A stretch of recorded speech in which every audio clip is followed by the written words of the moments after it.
একদিন এক জঙ্গলের পাশে ছিল বড় একটা নদী।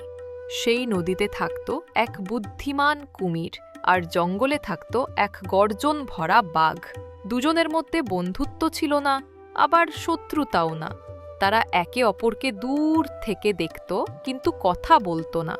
এক গরম দুপুরে বাঘটা খুব পিপাসায় কাতর হয়ে নদীর ধারে পানি খেতে এলো।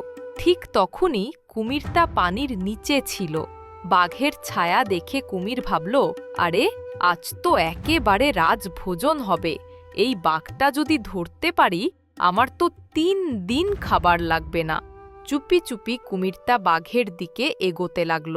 কিন্তু বাঘটা ছিল খুব চালাক। সে পানিতে নিজের প্রতিবিম্ব দেখে টের পেল, ওরে বাবা, নিচে কিছু একটা নড়ছে। বাঘ তাড়াতাড়ি এক পাথরের ওপর লাফিয়ে উঠল আর জোরে গর্জে উঠল, কে ওখানে? কুমিরটা ভয় পেয়ে বলল, আমি একটু মজা করতে এসেছিলাম। বাঘ হেসে বলল, তুই আমাকে ধরতে চাস? আমি কিন্তু সাঁতার জানি না। তুইও জানিস না যে আমি তোর চেয়ে দ্রুত। কুমির গর্ব করে বলল, তুমি দৌড়াতে পারো, আমি কিন্তু সাঁতার কেটে অনেক দূর যেতে পারি।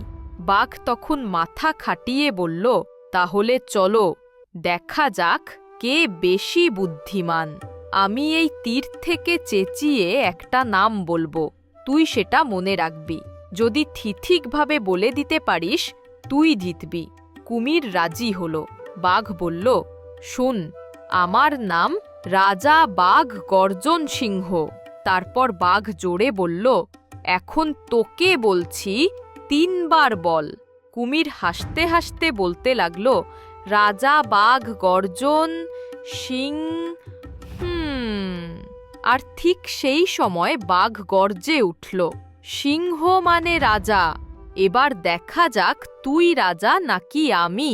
বাঘের আওয়াজে কুমির ভয় পেয়ে পানির নিচে চলে গেল। এরপর থেকে কুমির আর কোনোদিন বাঘের দিকে তাকায়নি। বাঘও বুঝল, ভয় দেখানো নয়, বুদ্ধি দিয়েই বিপদ সামলাতে হয়।